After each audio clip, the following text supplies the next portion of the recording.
Hi, today we are going to discuss about Ohm's law. Definition of Ohm's law. Potential applied is directly proportional to current flowing in a conductor.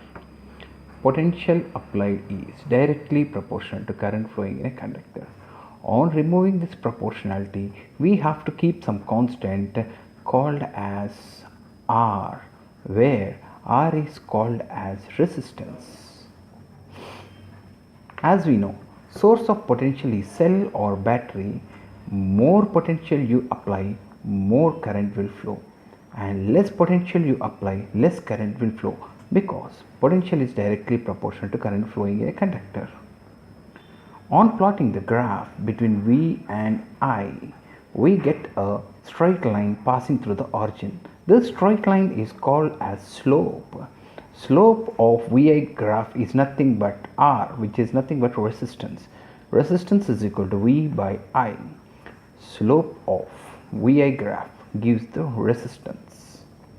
Substances which obey Ohm's law are called as ohmic conductors, and which do not obey Ohm's law are called as non-ohmic conductors.